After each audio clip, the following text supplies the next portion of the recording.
तो मैसेज पहले ही डाल दिए गए थे और आप सभी को पता है कि आज का हमारा जो सब्जेक्ट है वो सोने को लेके है, गोल्ड, सोना, आभूषणों को लेके है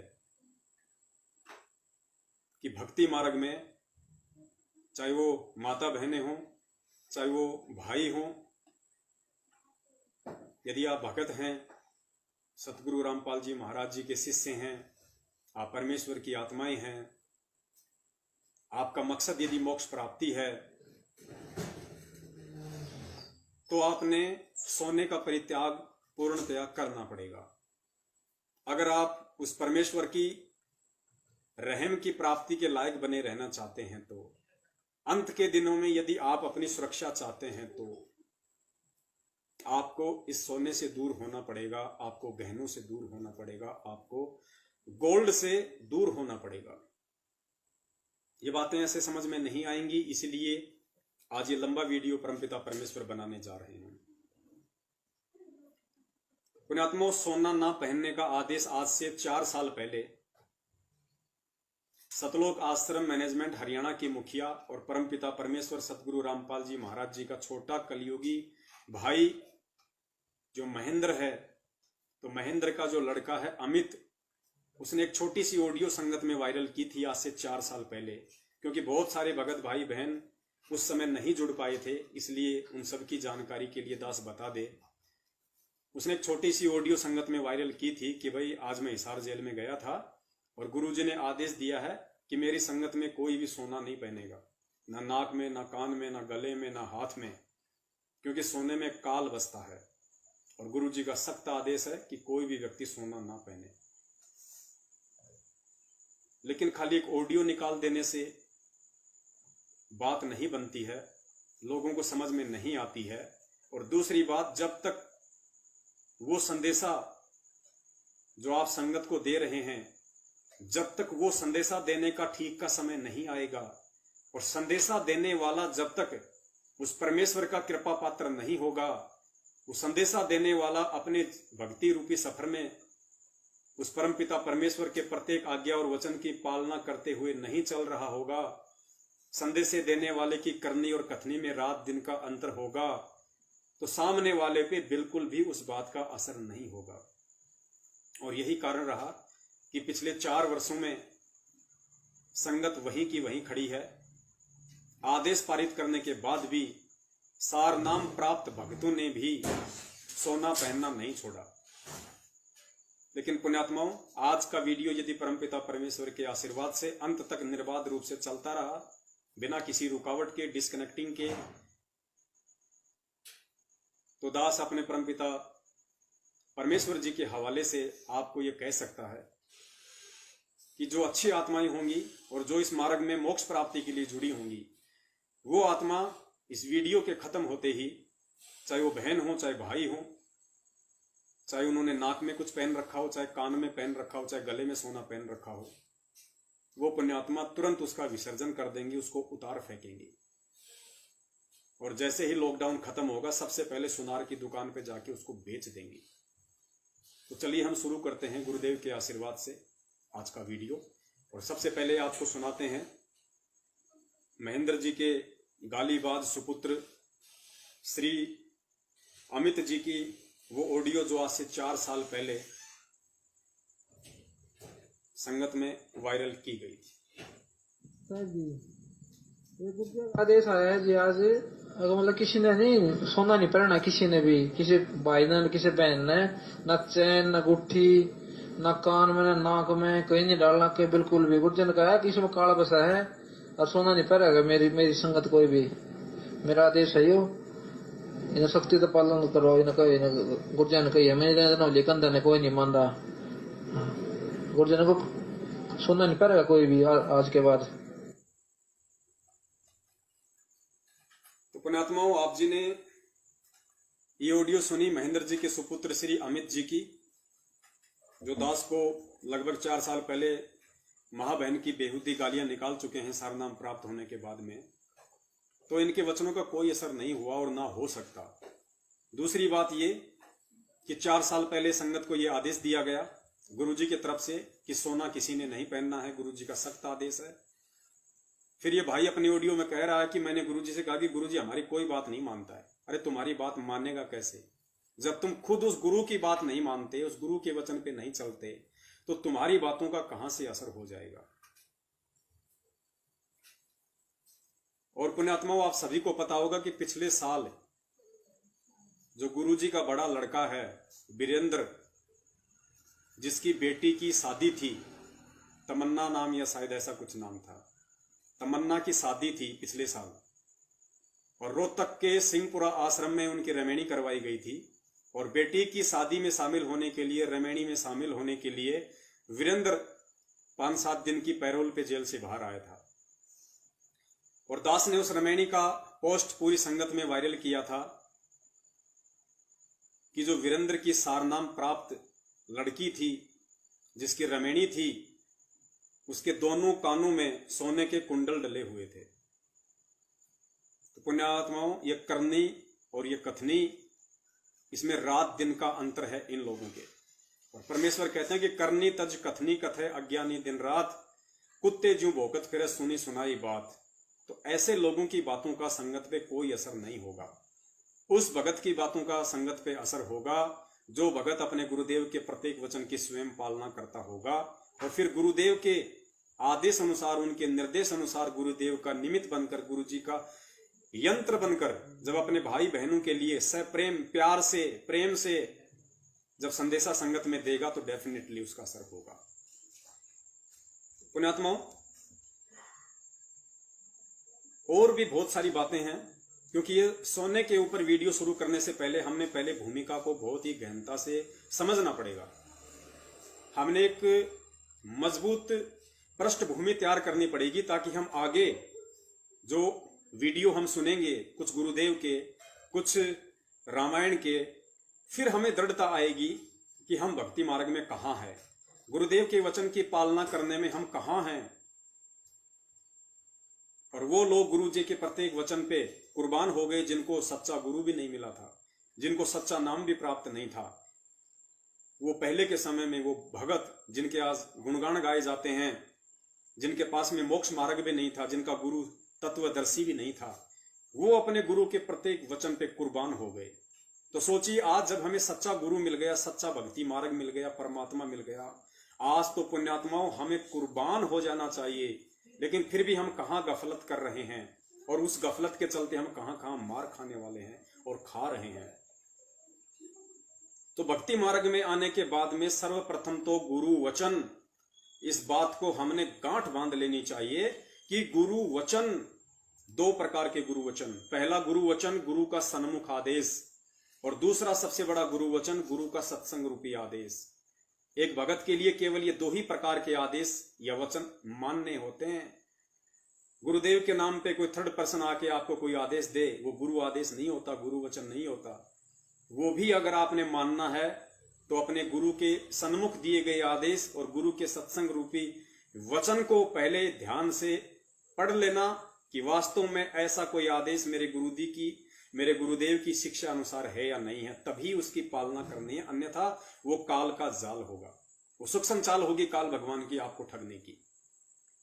तो पुण्यात्माओं, किस प्रकार इस भक्ति मार्ग में आने के बाद में गुरुदेव के ज्ञान को आधार बना के, गुरुदेव की शिक्षाओं को अपने ऊपर धारण करके हमने जीवित मरना पड़ेगा, तब ये काल भगवान हमें यहां से निकाल फेंकेगा।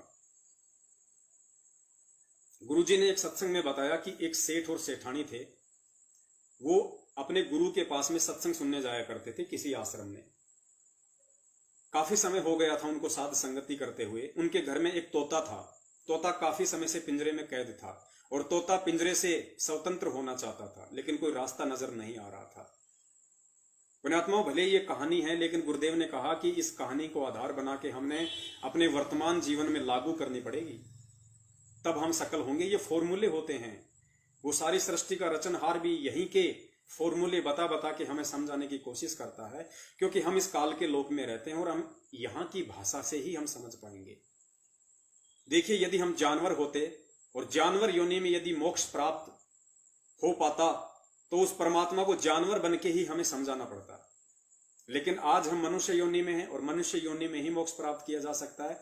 तो परमेश्वर आज देवता योनि में नहीं, बल्कि मनुष्य योनि में आके एक लीला करके ही, अपने जैसा बन के ही हमें समझा रहे हैं। तो ठीक इसी प्रकार हमने इन सांसारिक उदाहरणों को आधार बना के इन चीजों को समझना होगा कि गुरुदेव हमें क्या पाठ पढ़ाना चाह रहे हैं, गुरुदेव हमें किस रास्ते पे लगाना चाह रहे हैं। तो जब वो सेठ और सेठानी आश्रम में जाने लगे तो उस तोता ने कहा कि सेठ जी, बोला हाँ भाई, बोलो आप सत्संग में जा रहे हो, आप मेरी एक प्रार्थना गुरुदेव से लगा देना। बोला बताइए क्या प्रार्थना है। आप गुरुदेव से ये पूछना कि गुरुदेव मेरे घर में जो तोता है उसने ये सवाल किया है, आप जी से ये प्रश्न किया है, ये प्रार्थना भेजी है कि हे गुरुदेव इस पिंजरे से मेरी मुक्ति कब होगी, इस पिंजरे से मेरी मुक्ति कैसे होगी। तो सेठ ने कहा कि कोई बात नहीं, ये तो मैं पूछ लूंगा। सेठ और सेठानी सत्संग में चले गए। सत्संग समाप्त होने के उपरांत उनको याद आया कि भाई उस तोताराम ने कोई गुरुदेव से प्रार्थना लगाने के लिए याचना की थी। तो सेठ जी सत्संग के उपरांत गुरुदेव के पास गए और कहा कि गुरुदेव मेरे घर पे एक तोता है, काफी समय से वो पिंजरे में कैद है, आज उसने एक प्रार्थना भेजी है आपके लिए। उसने कहा कि गुरुदेव से ये याचना करना, मेरी तरफ से ये प्रार्थना करना और गुरुदेव से पूछना कि इस पिंजरे से मेरी मुक्ति कैसे होगी। पुणात्माओं, इस कथा में पैरालल हमने तत्व ज्ञान आधार से समझना होगा। पिंजरा 21 ब्रह्मांड, तोता आप और हम सभी जीव, और तोते को पिंजरे में कैद किसने कर रखा? उस सेठ ने, वो काल रूपी सेठ। और समाधान किससे पूछा? गुरु से।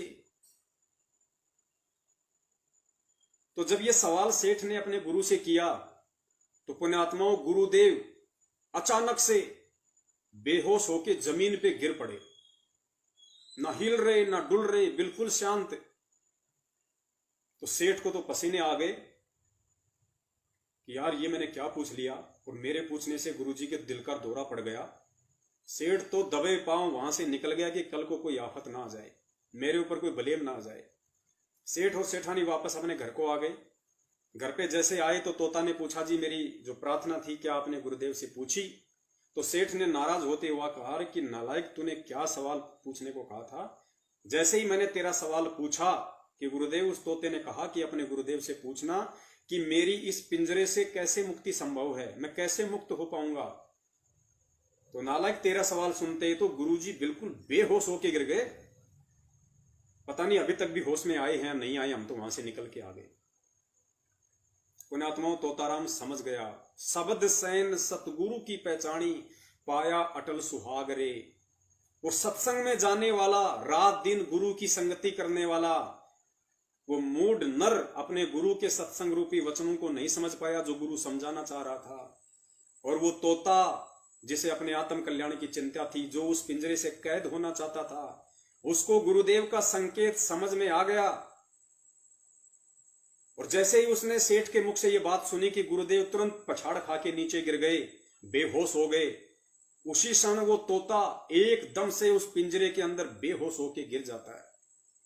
ना हिलता है ना डुलता है, सांस को रोक के स्थिर करके अपने श्वासों को बिल्कुल ऐसे गर्दन नीचे डाल के पैर ऊपर करके पंजे ऐसे पड़ा है कि वास्तव में ये मर चुका है।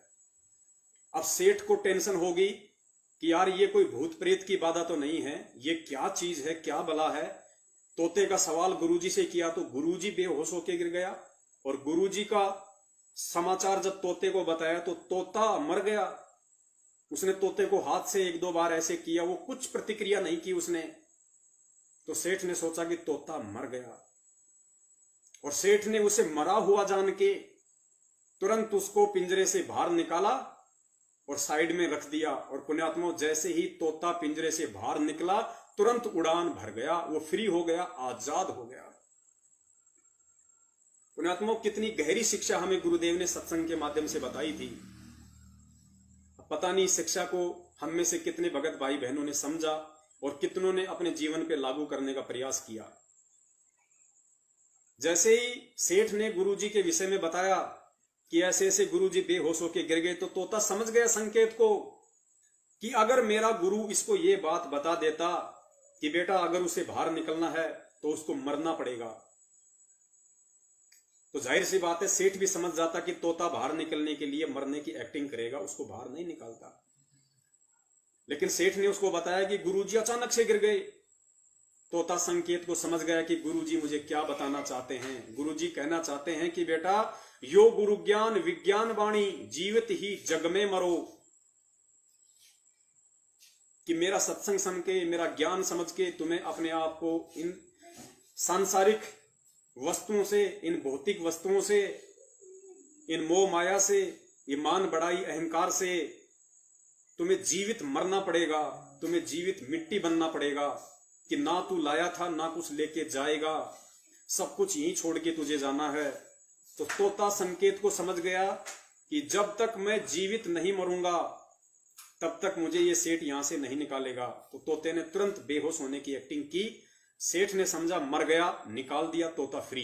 तो पुण्यात्माओं, ये काल बली, ये ज्योति निरंजन 21 ब्रह्मांड का स्वामी हम आत्माओं को तब तक इस 21 ब्रह्मांड रूपी पिंजरे से आजाद नहीं करेगा जब तक कि हम अपने गुरुदेव की शिक्षाओं पे चलते हुए, अपने गुरुदेव के प्रत्येक वचन की पालना करते हुए, अपने गुरुदेव के सत्संगों को समझते हुए, जब तक हम जीवित मरना नहीं सीख जाएंगे। उसके बाद ये काल चाहे हमें टोले, चाहे टटोले, चाहे हमें तोड़ने की कोशिश करे, चाहे मरोड़ने की कोशिश करे, चाहे हमारे को ये धन संपदा देके दोबारा से जीवित करने की कोशिश करे, चाहे हमारा ये तिरस्कार करवाए, चाहे ये हमें सम्मान दिलवाए, ये किसी भी प्रकार से छल बल से हमें गुरु और भक्ति से दूर करने की कोशिश करे, यदि हम जीवित मर जाएंगे अपने गुरु के वचन पे चलते हुए, अपने गुरु के प्रत्येक आदेश की पालना करते हुए, कि गुरु जी ने कह दिया बेटा नंगा ही तू आया, नंगा ही तू जाएगा, बीच में गैबी ख्याल है और कुछ नहीं है। हम यहाँ की किसी भी भौतिक वस्तु की लालसा अपने अंदर नहीं पालेंगे, केवल हैंड टू माउथ रहेंगे। साईं इतना दीजिए जिसमें कुटुंब समाव, हम भी भूखे ना रहें, अतीत न भूख हो जाए। और जब तक ये दिखावा, ये मान बढ़ाई, ये चोंचले जब तक हम नहीं छोड़ेंगे, जब तक हम साधु नहीं बनेंगे, अपने परमेश्वर के कृपा पात्र नहीं बनेंगे, गुरुदेव हमें जितना सीधा और सरल बनाना चाहते हैं, जब तक हम उतना सीधा और सरल नहीं बनेंगे, पुण्यात्माओं, ये 21 ब्रह्मांड रूपी पिंजरे से ये काल बली हमें फ्री नहीं करेगा, आजाद नहीं करेगा। तो हमने उस तोते वाली एक्टिंग यहां पे करनी पड़ेगी। और उस तोते वाली जो एक्टिंग है, उसका एक मुख्य जो हिस्सा है वो पुण्यात्माओं गुरु वचन की पालना है। पुण्यात्माओं, गुरु जी ने एक सत्संग में बहुत ही गहरी बात कही जो आज हमें समझ लेनी चाहिए। गुरुदेव ने बताया कि नाम दीक्षा लेने के बाद भी वो परमात्मा केवल अपनी विशेष आत्माओं की ही रक्षा करता है। ये बहुत गहरी बात है। यानी नाम दीक्षा लेने के बाद भी, सतगुरु शरण में आने के बाद भी, सतगुरु केवल अपनी विशेष आत्माओं की ही रक्षा करता है, बाकी आत्माओं की रक्षा नहीं करता। तो विशेष आत्माएं कौन है? जो आत्माएं गुरुदेव के प्रत्येक वचन पर खरी उतरेंगी। गुरुदेव ने कहा बेटा आज शाम को तुझे चपाती नहीं बल्कि ये कंकर पत्थर खाने हैं तो खाने हैं, चाहे भले सामने रसगुल्ले की प्लेट क्यों ना रखी हो, हमने कंकर पत्थर खाने हैं। ये भी नहीं सोचना कि कंकर पत्थर खाते समय मेरे दांत टूटेंगे या बचेंगे। हमने केवल गुरु आदेश, गुरु वचन की पालना पे फोकस करना है। बहुत सारी बातें हैं, ज्यादा लंबा चलेंगे तो समय इतना नहीं बचेगा क्योंकि वीडियो आगे बहुत लंबा हो। तो गुरुदेव का आप ये छोटा सा सत्संग सुनिए जिसमें परमात्मा स्पष्ट कह रहे हैं कि विपत्ति काल में भी परमात्मा केवल अपनी विशेष आत्माओं की ही रक्षा करता है। तो पुण्यात्माओं, वो विशेष आत्मा बनने के लिए आज आपने इस सोने का भी परित्याग करना पड़ेगा, इस गोल्ड का भी परित्याग करना पड़ेगा। प्रत्येक वचन पे आपने चलना होगा, तभी परमात्मा उस विपत्ति के समय में, उस युग परिवर्तन के महासंग्राम में उन आत्माओं की रक्षा करेगा। क्योंकि जो आत्मा गुरु के प्रत्येक वचन पे चलेगी वही आत्मा गुरु की विशेष आत्मा कहलाती है। सुनिए गुरुदेव का सत्संग। महाभारत कितना भयंकर युद्ध हुआ, उसमें पांडवों की रक्षा बनी और सब मत दुनिया मर गई। ऐसे ही परमात्मा ऐसी आपत्तियों में कबीर परमेश्वर के बच्चों को, कबीर परमेश्वर की जो विशेष आत्माओं को, विशेष कौन सी होती हैं। जैसे वैसे तो हम कबीर जी के सभी बच्चे हैं, सभी उसी की आत्मा है। कीड़ी, हाथी, कुंदर, राजा, रंग, महादेव, ब्रह्मा, विष्णु, महेश और हम। विशेष आत्मा वो है जो उनकी आज्ञा का पालन करके उनके अनुसार चल रहे हैं। जैसे एक विशेष आत्मा कौन है? जो उनकी आज्ञा का पालन करके उनके प्रत्येक वचन पे चल रहे हैं, वो विशेष आत्माएं होती हैं। ध्यान से सुनिए एक बार दोबारा। महेश और हम। विशेष आत्मा वो है जो उनकी आज्ञा का पालन करके उनके अनुसार चल रहे हैं। जैसे एक पिता की 5-6 बेटे हैं और 2 पुत्र उसकी आज्ञा का पालन ना करके बकवाद करते हैं, कि तो चोरी करते हैं, कि तो लठ बजाते हैं, कोई झगड़ा करते हैं, तो वो विशेष आत्मा उसके बच्चे नहीं है। आत्मा में दुख तो होता है, लेकिन वो उसकी आज्ञा से बाहर जा करके है, तो उन पर विशेष ध्यान ना दे करके पिता उनकी तरफ विशेष ध्यान देता है, जो उसकी मर्यादा में चल रहे हैं। जो उसकी मर्यादा में चल रहे हैं उन पे परमात्मा विशेष ध्यान देता है। तो पुण्यात्माओं, नाम दीक्षा लेके, सतनाम लेके, सारनाम लेके अगर कोई कुकर्म कर रहा है तो उसको करने दो, हमें ध्यान नहीं देना। अगर कोई गुरुदेव से नाम दीक्षा लेके और सतनाम प्राप्ति के बाद भी यदि कोई सोना धारण करता है, ज्वेलरी पहनता है, चाहे आर्टिफिशियल हो, चाहे सोना हो, चाहे चांदी हो, हमने उन पे ध्यान नहीं देना। वो अपने कर्म फोड़ते रहें। हमने सतगुरु का कृपा पात्र बनना है, हमने अपने आत्म कल्याण की चिंता है, तो हमने गुरु के प्रत्येक वचन की पालना करनी होगी। स्पष्ट कर दिया गुरुदेव ने कि विशेष आत्मा वो होती हैं जो अपने गुरु के आदेश में चलते हुए उनके प्रत्येक वचन की पालना करती हैं। और जो लड़ाई झगड़ा करे, जो कर्म कुकर्म करे, जो आप देख रहे हो, जो राजनीतियां कर रहे हैं, जो आरक्षणबाजियां कर रहे हैं, जगत वालों के साथ में बहन के ठाके लगाते हैं, जगत वालों के साथ में मिलके उनकी सीबीआई जांच के लिए प्रयास करते हैं। बताओ, भगत होके गुंडों की सीबीआई जांच, कुपात्रों को दान दे रहे हैं, भक्तों के साथ में मारपीट करते हैं। जैसे ये सारे सारनाम प्राप्त सतलोक आश्रम मैनेजमेंट हरियाणा के वर्ल्ड कोऑर्डिनेटर से लेके मुख्य सेवादार जयपुर में आके मुझ पवन दास के घर पे, दास के जो बच्चे हैं उनको रसोई में धक्का मार के बंद करके बाहर से कुंडी लगा के, और 4-5 ये सारनामी लोग 10 मिनट तक मुझदास को जानवर की तरह होकी से मारते हैं। पुण्यात्माओं, कौन विशेष आत्माएं हैं परमात्मा की। इसलिए ये साध संगति जरूरी है, ताकि हम उन दुष्ट आत्माओं की संगति से बचें और परमेश्वर के आदेश पे चलते हुए उनके प्रत्येक वचन की पालना करते हुए हम उनके कृपा पात्र बने। क्योंकि हमें परमात्मा चाहिए, हमें सतलोक चाहिए, हमें सतगुरु चाहिए, हमें जगत नहीं चाहिए, हमें सोना नहीं चाहिए, हमें चांदी नहीं चाहिए। हमें इस देश और दुनिया की लोक लाज के भय से दूर हटके हमने अपने सतगुरु की मेहर चाहिए। परमेश्वर कहते हैं, लोक लाज मर्याद जगत की तिनके जो तोड़ बगावे, जब कोई राम भगत गति पावे। तो आज जो मेरी माता बहनें हैं, जो आज ये वीडियो देख रही हैं और जो अभी तक सोना पहनना नहीं छोड़ पाई हैं, रीजन चाहे कुछ भी हो, चाहे उन्हें जानकारी ना हो इस चीज की, इसलिए वो नहीं छोड़ पा रही थी, या कोई मान बढ़ाई का रीजन हो, कोई दिखावे का रीजन हो कि पड़ोसी क्या कहेंगे, रिश्तेदार क्या कहेंगे कि तूने तो सोना भी नहीं पहन रखा, तूने कान में भी नहीं पहन रखा, ये क्या कर दिया तूने। चाहे मान बढ़ाई हो, चाहे बिना जानकारी के। तो अगर मान बढ़ाई है तो आज मान बढ़ाई को भी आपने तोड़ के फेंकना होगा। अगर अज्ञानता है तो उसके लिए परमात्मा आज अपने दास को निमित्त बना के आप जीव तक ये संदेशा पहुंचा रहे हैं। तो स्पष्ट हुआ कि परमेश्वर केवल आपत्ति के समय में अपनी विशेष आत्माओं की ही रक्षा करता है, अन्य आत्माओं की रक्षा नहीं करेगा। अब देखिए सतगुरु का वचन क्या है सोने को लेके, गहने को लेके। पहले आप सतगुरुदेव जी के इस वचन को ध्यान से सुनिए, ध्यान से देखिए आप कि गुरुजी हमें सोना पहनने को लेके क्या निर्देशित कर रहे हैं। हमें गुरुजी सोना पहनने का आदेश दे रहे हैं या सोना पहनने से मना कर रहे हैं। अगर मना कर रहे हैं तो ये हमारे गुरु का आदेश है, और अपने गुरु के प्रत्येक आदेश की, उनके वचन की पालना हमारा प्रथम कर्तव्य, हमारा प्रथम धर्म है। यदि हम भगत हैं तो भक्ति बिना क्या होते हैं ये भरम रहा संसारे, रति कंचन पाया नहीं रावण चलती बार। सर्व सोने की लंका थी, किसा को बद्दी था, करके भक्ति सिद्धि प्राप्त रिद्धि प्राप्त करके और सोने की लंका, जैसे हम गारा की ईंट पका के और मकान बनाते हैं, वो सोने की ईंट बना के, छोटी छोटी ईंटें होती थी पहले, और उनसे सोने ही की वो गारा बना के और महल बनवा रखे थे उसने। इतना धनी था। और आप दौरे मुश्किल से 50-20 ग्राम 20 तोले सोना होगा थर, बड़ा बड़ा सेठ होगा जिस पर 20-30-40 तोले सोना हो गया। कहते वो रति नहीं लेके गए, ग्राम भी नहीं ले जा सका, तुम कहां ले जा सकोगे और के कला तोड़ दोगे 40 तोले सोने में।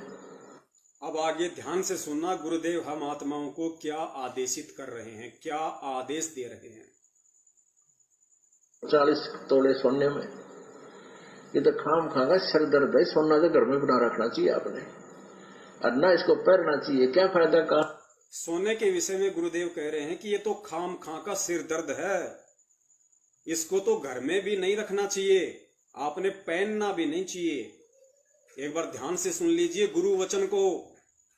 हम बहुत शब्द सुनते हैं कि भाई जो गुरु वचन पे डट गए कट गए फंद 84 के, भाई जो गुरु वचन पे डट गए कट गए फंद 84 के, लेकिन गुरु के वचन क्या हैं ये हम नहीं जान पा रहे।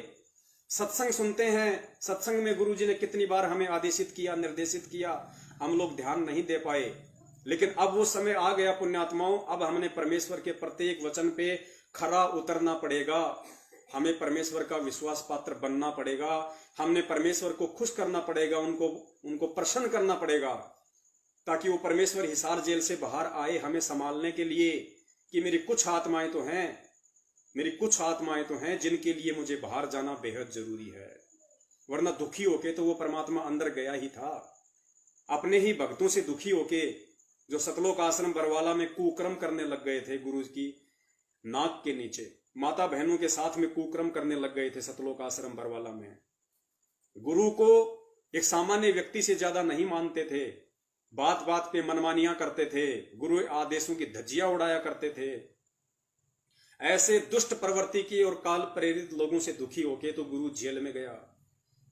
अब जेल से बाहर क्यों आएगा और किस लिए आएगा? इसलिए पुण्यात्माओं, आप और हम सभी सत्सेवक भाई बहनों का ये विशेष योगदान होगा अपने परमेश्वर को प्रसन्न करने का, अपने परमेश्वर को खुश करने में हमारा विशेष योगदान होगा, ताकि उस परमेश्वर को लगे कि हाँ वास्तव में कुछ आत्माएं हैं जो मेरे वचन को धारण करके मेरे प्रत्येक वचन पे चलते हुए ये आत्माएं अपने आत्म कल्याण के लिए अग्रसर हैं, और परमेश्वर हम पे प्रसन्न हो, परमेश्वर हम पे खुश हो, और परमेश्वर हम आत्माओं के लिए हिसार जेल से बाहर आए।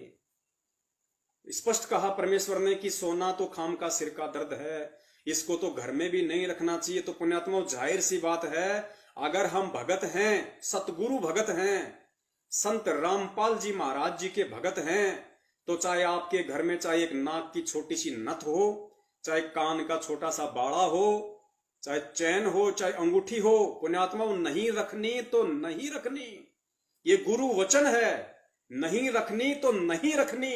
चाहे 2 किलो सोना आपके घर पे रखना है, चाहे उसको कल ही जाके सुनार को बेच के आना पड़े, उसको बेचना है तो बेचना है, क्योंकि आगे गुरुदेव बताएंगे कि सोने में काल का प्रवेश है। अब आप अपने घर में काल को रखना चाहते हो या सतगुरु को रखना चाहते हो? अगर सतगुरु को रखना चाहते हो तो सतगुरु के वचन की पालना, अगर काल को रखना चाहते हो तो सोना आपके घर में रखा ही हुआ है, शौक से रखो छुपा के। वो रति नहीं लेके गए, ग्राम भी नहीं ले जा सका, तुम कहां ले जा सकोगे और के कला तोड़ दोगे 40 तोले सोने में। ये तो खाम खागा सर दर्द है। सोना तो घर में बना रखना चाहिए आपने, और ना इसको पहनना चाहिए, क्या फायदा। कान में डाल लिया, नाक में डाल लिया, 36 पंगे कड़े बना लिए। परमात्मा ने इतना सुंदर शरीर दे रखा है, इस पर आडंबर करने की कतई जरूरत नहीं। परमात्मा ने इतना सुंदर शरीर दे रखा है, इस पे आडंबर करने की जरूरत नहीं है। ये वचन है परमात्मा का, तो हमने आडंबर नहीं करना। हमने ये गहने पहन के, चाहे सोने के हों, चाहे चांदी के हों, चाहे नकली हों, चाहे आर्टिफिशियल हों, हमने आडंबर नहीं करना तो नहीं करना। ये सतगुरु का वचन है और हमने इसकी पालना करनी पड़ेगी। शब्द सैन सतगुरु की पहचानी, पाया अटल सुहाग रे।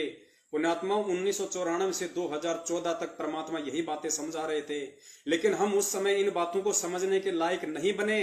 आज यदि वो परमात्मा हमारा ज्ञान योग खोल रहा है, हमें उन सत्संगों को समझ पाने की यदि सद्बुद्धि दे रहा है, तो पुण्यात्माओं आज हमने परमेश्वर के द्वारा दी जा रही उस सद्बुद्धि का भरपूर फायदा उठाना है। आज यदि हम इस परमेश्वर के प्रत्येक वचन की पालना नहीं करेंगे, तो पुण्यात्माओं कल को ये उम्मीद बिल्कुल मत करना कि गुरुजी मुझे बचाएंगे, क्योंकि जो गुरु का नहीं हो सका तो गुरु उसकी रक्षा क्यों करेगा। और ना इसको पहनना चाहिए, क्या फायदा कान में डाल लिया, कान आंख नाक में डाल लिया, 36 पंगे कड़े बना लिए। परमात्मा ने इतना सुंदर शरीर दे रखा है, इस पर आडंबर करने की कतई जरूरत नहीं। इसे भगवान रुष्ट होता है। भगवान की भक्ति करें, इससे क्या होता है? इससे भगवान रुष्ट होता है, नाराज होता है, दुखी होता है।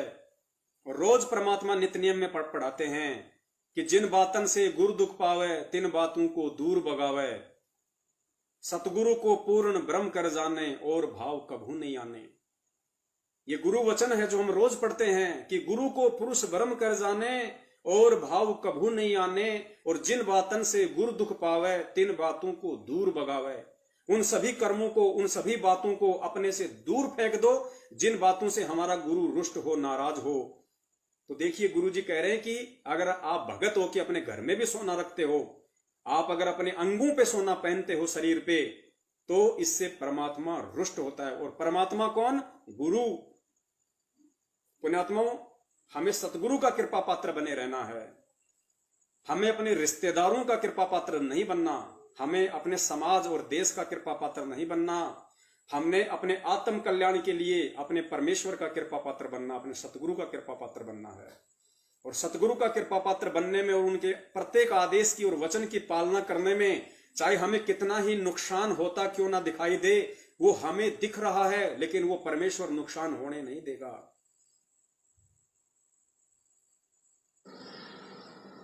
परमात्मा ने इतना सुंदर शरीर दे रखा है, इस पर आडंबर करने की कतई जरूरत नहीं। इसे भगवान रुष्ट होता है।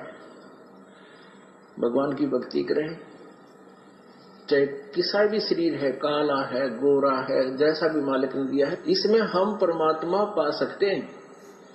इस काया का गर्व ना करियो के काला के गोरा रे, और बिना भजन कुछ काम नहीं आवे, चाहे एतर छड़को चार हो डाले। तो पुण्यात्मा धीरे धीरे, क्योंकि हम इतने इस सामाजिक माहौल में हम इतने गहरे चले गए कि वहां से वापस आना अपनी पटरी पे हमारे लिए कठिन हो रहा है। हम दलदल में बस गए।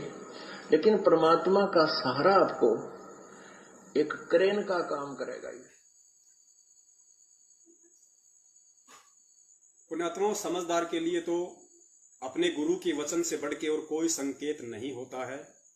एक शिष्य के लिए अपने गुरुदेव के आदेश से बढ़ के और कोई बात नहीं होती है। लेकिन चूंकि हम जीव हैं और परमात्मा कहते हैं कि अगर किसी भी पॉइंट से, किसी भी शब्द से, किसी भी घटना से यदि हमें सतगुरु के वचन के ऊपर चलने की प्रेरणा मिल जाए, तो इससे अच्छी कोई बात नहीं हो सकती। तो ये तो हमारे गुरु का वचन जो आपने सुना एक शिष्य के लिए, ये कोई पवनदास अपनी तरफ से नहीं कह रहा है। और ना ही मैं, जैसे बहुत सारे भगत भाई बहन ये कमेंट्स कर रहे हैं कि हम आपकी बातों में नहीं आने वाले हैं। अरे भाई, मैं भी यही चाहता हूं कि आप मेरी बातों में ना आओ, लेकिन अपने गुरुदेव की बातों में तो आओ। इस मोबाइल के माध्यम से मैं आपको जो सत्संग सुना रहा हूं, मुझ पवनदास की बात नहीं है, आपके पूज्य गुरुदेव जी का सत्संग है, आपके पूज्य गुरुदेव जी की बात है। तो भाई उनमें तो आपने आना पड़ेगा। और आप ये सत्संग सुन के भी कह रहे हो कि हम आपकी बातों में नहीं आने वाले, तो सोचिए अभी आप अध्यात्म में कहां हैं। अभी आपको कितनी जरूरत है इस परमेश्वर के ज्ञान को आधार बनाने की। आप किस गफलत में जी रहे हैं। और आप जैसे लोग ही फिर इन कोरोना जैसी महामारियों से मरते हैं, अन्य प्रकार की बीमारियों से मरते हैं, एक्सीडेंट होके मरते हैं। और फिर तुम तो मरे सो मरे, तुम मरने के बाद भी और ज्यादा पाप के भागी बनते हो, क्योंकि तुम्हारे मरने के बाद लोग फिर ये कहेंगे कि देखो रामपाल का चेला था, और कहता था मेरा गुरुजी भगवान है, मेरा गुरुजी कबीर है, और खुद एक्सीडेंट होके मर गया। तो तुम अपनी नादानियों के चलते तुम अपने आप सत्यानाश करवाते हो, जीते जी मर्यादा तोड़ने के चलते, और मरने के बाद अपने गुरुदेव को भी तुम बदनामी का टीका लगवाते हो। तो भाई मेरी बातें नहीं माननी, और ना मुझे कोई शौक है अपनी बात मनवाने का, और ना ही मेरी कोई बात मानने वाला, क्योंकि पिछली पीढ़ी चल रही है भाई। परमात्मा ने शिक्षा दे दी है, अब कोई किसी की बातों में नहीं आएगा, सब परमेश्वर की बातों में आएंगे। तो देखिए पुण्यात्माओं, महाभारत हम सब ने देखा होगा, और महाभारत में राजा परीक्षित का एक उदाहरण आता है कि किस प्रकार महाभारत के बाद में जो कलयुग का जो आगमन हुआ, तो जो कलयुग था, जो कली था, सर्वप्रथम उसका वास सोने के अंदर हुआ, गोल्ड में, क्योंकि ये नियति थी। जिस प्रकार सतयुग के बाद में त्रेता युग आता है, त्रेता के बाद में द्वापर आता है, द्वापर के बाद में एक कलयुग आता है, तो कलयुग ने तो आना ही आना था। और जब वो कली, वो काल भगवान राजा परीक्षित से उसकी भेंट हुई और उसने अपने रहने की जगह मांगी, तो राजा परीक्षित ने उससे कहा कि आप सोने में निवास कर सकते हैं, आप सोने में वास कर सकते हैं, गोल्ड में। और ये शब्द सुनते ही, ये आज्ञा प्राप्त करते ही काल भगवान ठाके मार के हंसने लगा, और सोना राजा जो परीक्षित था उसके मुकुट के ऊपर था, उस मुकुट में जाके समा गया सूक्ष्म रूप में, और तुरंत उसने राजा जो परीक्षित था उसकी बुद्धि को बदल दिया काल प्रेरणा से। और जो शमिक ऋषि था उसके गले में मरा हुआ सांप डलवा दिया, और शमिक ऋषि के बेटे ने राजा परीक्षित को तक्षक नाग के डगने का श्राप दे दिया। तो राजा परीक्षित के सिर पे सोने का मुकुट, राजा परीक्षित ने उसे को कहा कि आप सोने में रह सकते हो, सोने में प्रवेश कर सकते हो। ये आदेश पाते ही सबसे पहले उसने सोने में प्रवेश किया, राजा के मुकुट में समा गया, क्योंकि मुकुट सोने का था। और मुकुट में समाते ही अपना काम उसने शुरू कर दिया, काल प्रेरणा, राजा की बुद्धि को भ्रमित कर दिया। तो पुण्यात्माओं, इस सोने को जब हम पहनेंगे, नाक में पहनेंगे, कान में पहनेंगे, यहां पहनेंगे, हाथ में पहनेंगे, तो सोचिए उस सोने के माध्यम से हम किसको धारण किए हुए हैं, हमारे साथ में कौन है। क्योंकि सतगुरु का वचन तोड़ने से सतगुरु तो साथ है नहीं, लेकिन उस सोने के माध्यम से काल 24 घंटे हम भक्तों के साथ में है। तो हमें काल प्रेरित विचार ही आते रहेंगे और हम विनाश की तरफ ही बढ़ते रहेंगे। तो ध्यान से सुनिए एक बार ये वीडियो, और फिर इस वीडियो के माध्यम से परमात्मा जो विश्लेषण करवाएंगे आपको बहुत सारी बातें समझ में आएंगी। महाराज परीक्षित की भेंट कलयुग से हुई।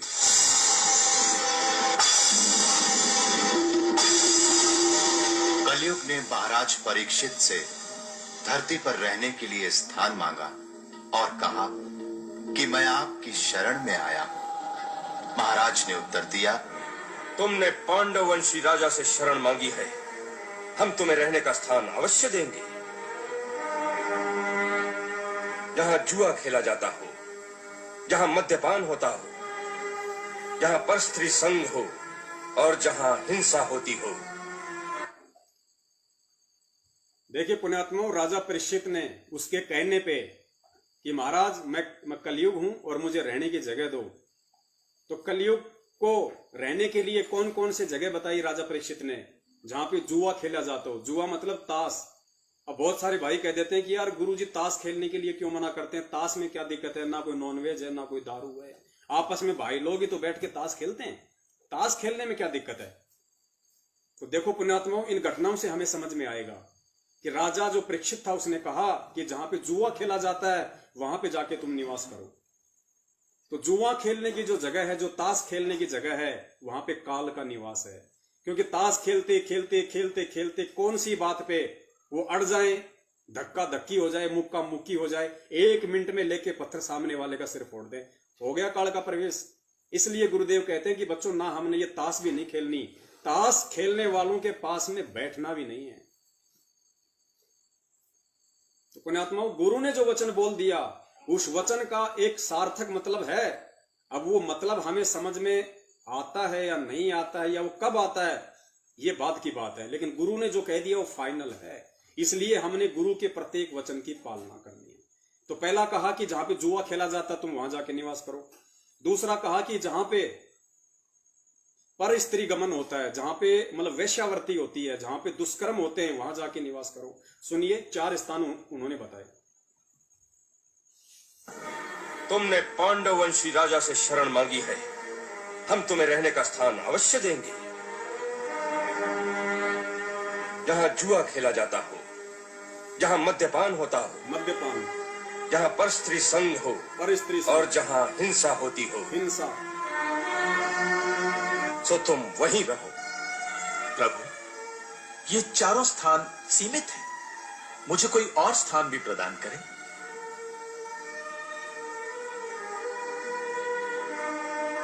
अच्छी बात है, क्योंकि धन में रजोगुण का वास है, सो तुम सोने में भी रह सकते हो। राजा परीक्षित ने कहा कि ठीक है, अगर तुम इन चारों के अलावा और जगह मानते हो। तो राजा परीक्षित ने क्या कहा कि धन के अंदर रजोगुण का वास है, धन के अंदर रजोगुण का वास है, इसलिए तुम सोने में भी रह सकते हो। और परम पुण्यात्माओं, गुरु जी को 27 साल हो गए बोलते बोलते ये बातें कि हमने धन का संचय नहीं करना।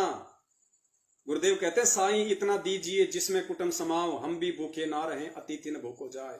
और पिछले से पिछली बार परमात्मा ने दास को निमित्त बना के लाइव साध संगति में उस आने वाले महाविनाश से बचने के लिए, गुरु का कृपा पात्र बने रहने के लिए संदेशा दिलवा दिया था, इस वाणी को माध्यम बना के कि साईं इतना दीजिए जिसमें कुटुंब समाओ, हम भी भूखा ना रहें, अतिथि न भूखो जाए। एक भगत ने अपने घर में नगद रूप में 15 से 20 हजार रुपए से ज्यादा नहीं रखना, वरना आपकी आस्था और आपकी जो रक्षा और जो सुरक्षा है वो पैसा ही बन के रह जाएगा।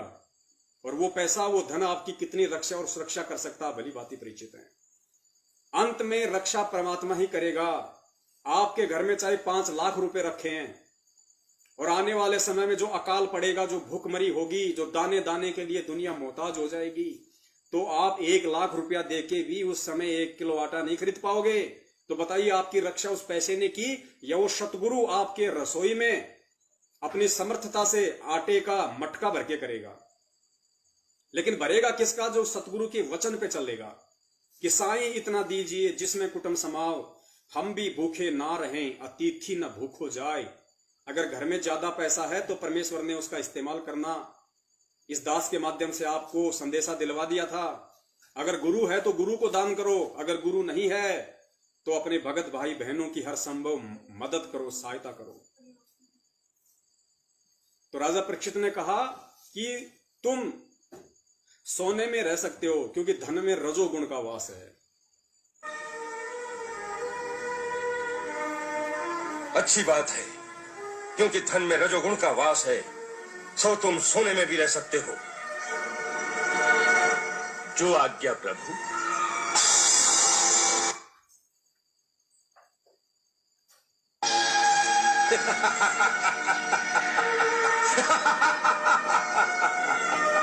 कलयुग उनके मुकुट में बैठ गया।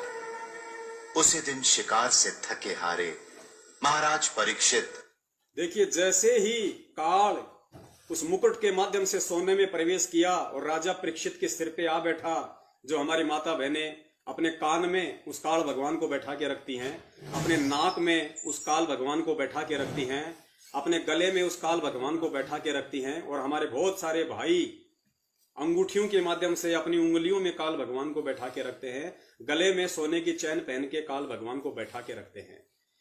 राजा परीक्षित की उसने तुरंत बुद्धि फेर दी और उसी दिन उसने राजा परीक्षित से वो कांड करवा दिया जो उसकी मृत्यु का कारण बन गया। कलयुग उनके मुकुट में बैठ गया।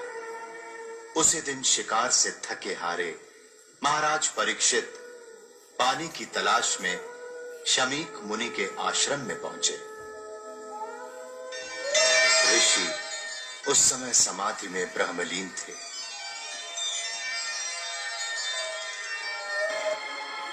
क्रोधवश उन्होंने एक मरा हुआ सांप महर्षि शमीक के गले में डाल दिया।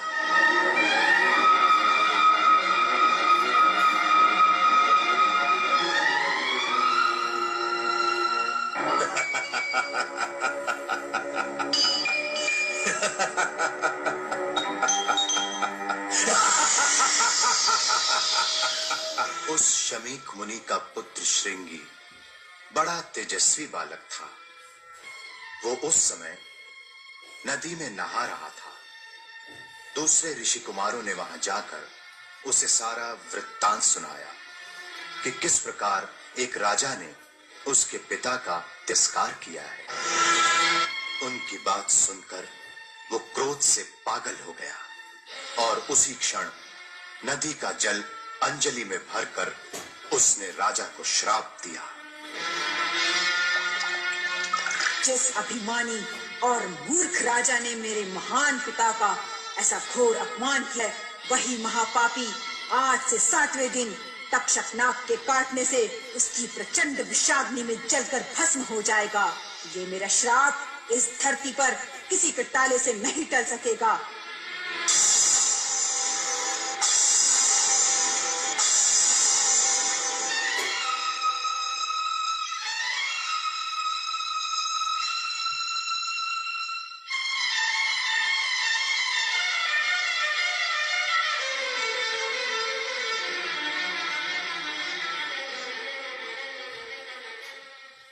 ये विनोद मेरे साथ किसने किया?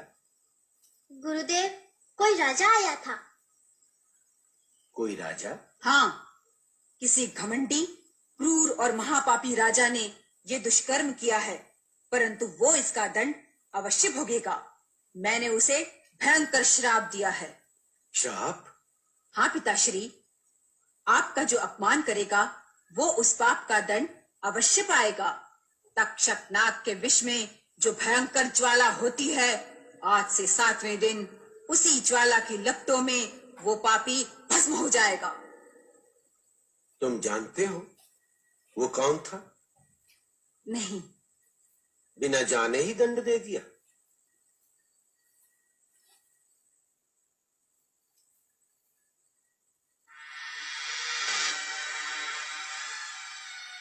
वत्स, तुमने बड़ा अनर्थ कर दिया। एक बड़े ही यशस्वी धर्म धुरंधर सम्राट को एक छोटी सी भूल के लिए इतना भयानक श्राप दे दिया है। वो परम भक्त, गौ और ब्राह्मणों की रक्षा करने वाले, अपनी प्रजा को संतान की भांति पालने वाले ऐसे राजऋषि हैं जिनका सम्मान देवता भी करते हैं।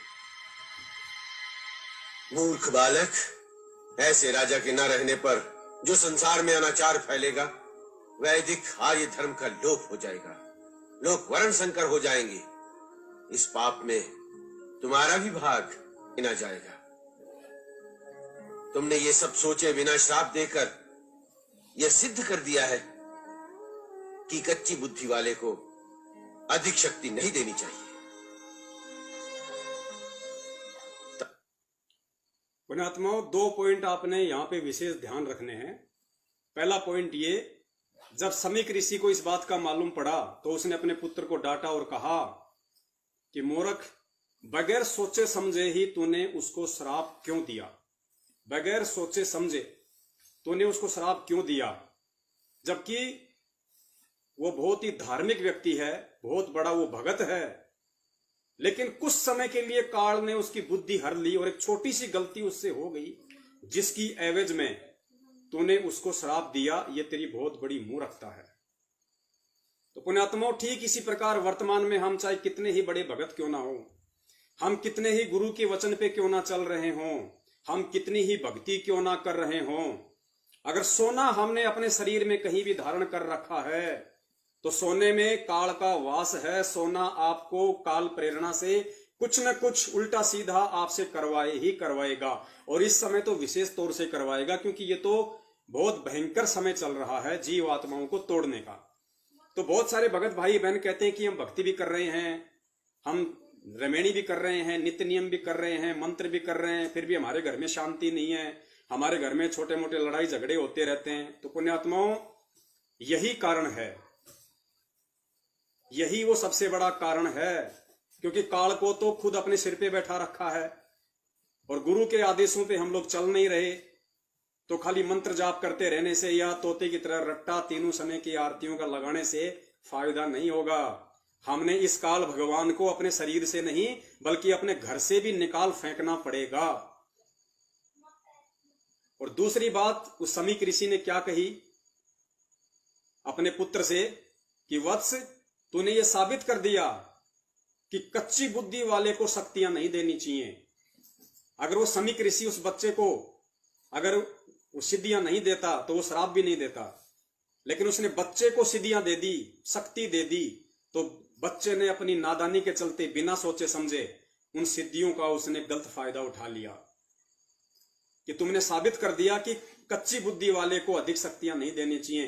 तो पुण्यात्माओं, जो सारनाम के ऊपर हमने जो वीडियो बनाया था 5-6 महीने पहले, वो ठीक यही प्रक्रिया है। ये समीक ऋषि तो गलती कर सकता है क्योंकि ये जीव श्रेणी में है, लेकिन सतगुरु जो परमेश्वर है वो कभी गलती नहीं कर सकता।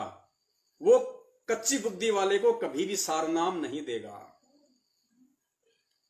और आपने पिछले 6 साल से उनके जेल जाने के बाद सतलोक आश्रम मैनेजमेंट हरियाणा स्टेट कोऑर्डिनेटर, जिला कोऑर्डिनेटर, नामदान संचालक, गुरुजी का परिवार, बेटा, भाई, बंधु, रिश्तेदार, ये कितनी कच्ची बुद्धि के हैं, इनके कुकर्म अपने अच्छे से देख लिए होंगे।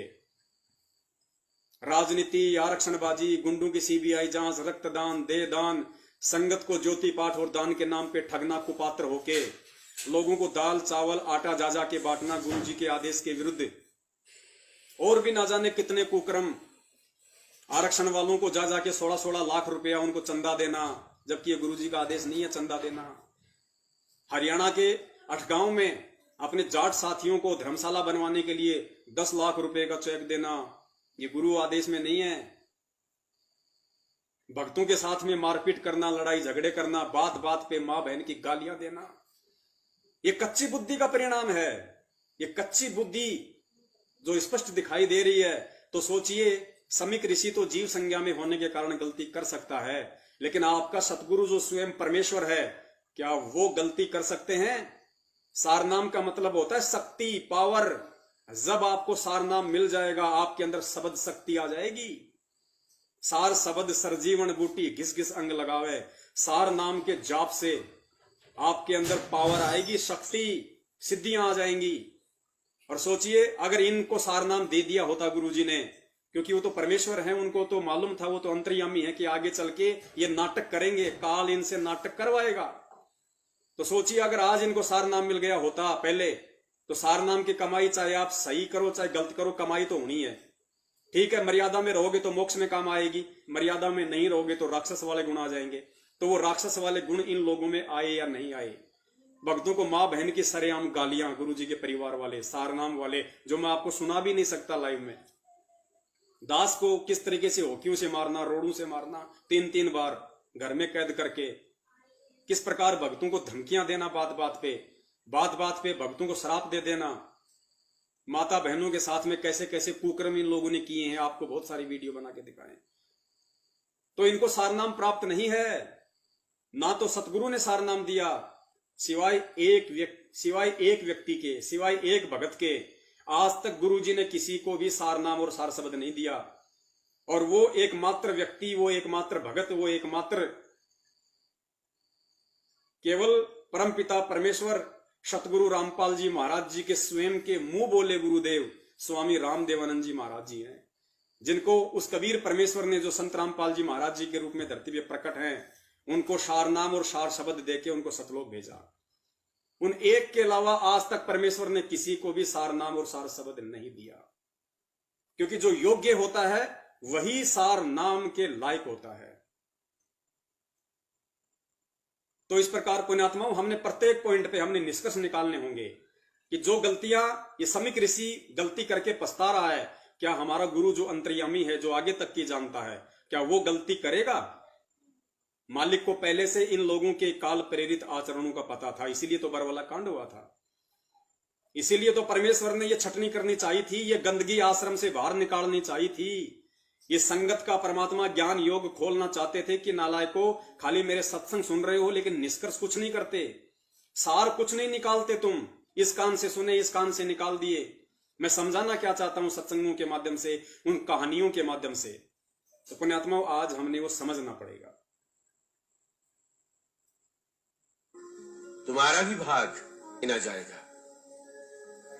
तुमने ये सब सोचे बिना श्राप देकर यह सिद्ध कर दिया है कि कच्ची बुद्धि वाले को अधिक शक्ति नहीं देनी चाहिए। तपस्या से शक्ति अवश्य मिलती है, परंतु जो भगवान के भक्त होते हैं वो इस शक्ति का प्रयोग अपना बदला लेने के लिए कभी नहीं करते। भक्त अब तपस्या से शक्तियां जरूर मिलती हैं, लेकिन जो भगवान के भक्त होते हैं वो इन शक्तियों का प्रयोग अपना बदला लेने के लिए कभी नहीं करते।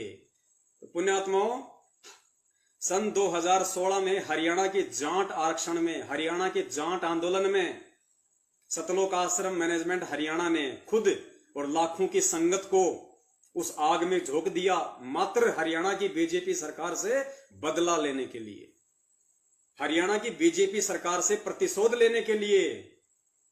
इन्होंने हरियाणा के जाट आरक्षण में जाटों का सहयोग किया, क्योंकि जाटों का जो धरना प्रदर्शन था वो सरकार के खिलाफ था।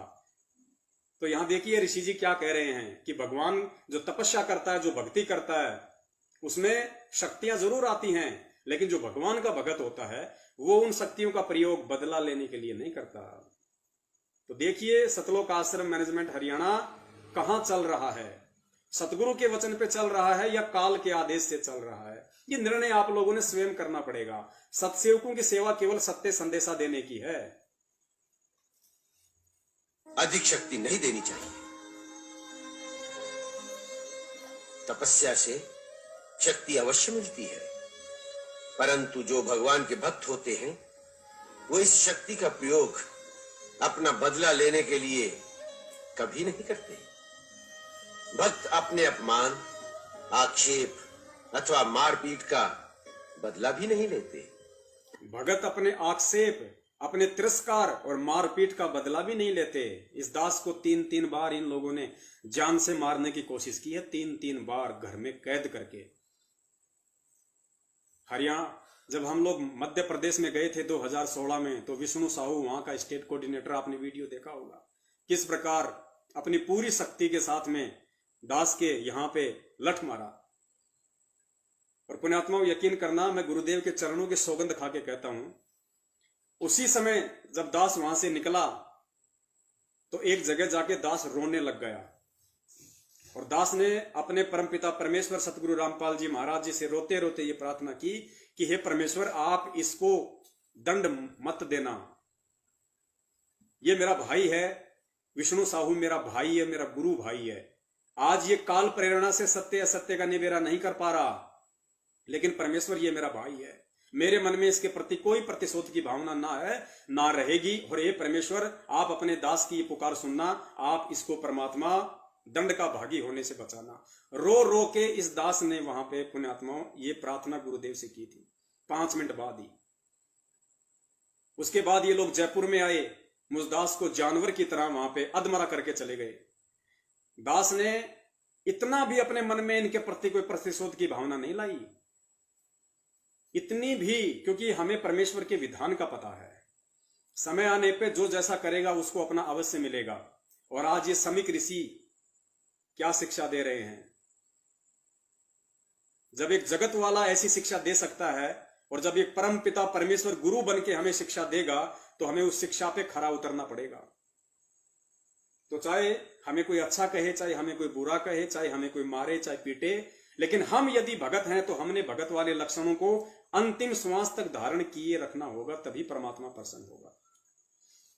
परंतु जो भगवान के भक्त होते हैं वो इस शक्ति का प्रयोग अपना बदला लेने के लिए कभी नहीं करते। भक्त अपने अपमान, आक्षेप अथवा मारपीट का बदला भी नहीं लेते। तुमने तो एक निर्दोष राजा पर प्रहार किया है, जिसकी बुद्धि कुछ समय के लिए कलिकाल ने हर ली थी। तुमने ये घोर अनर्थ किया है।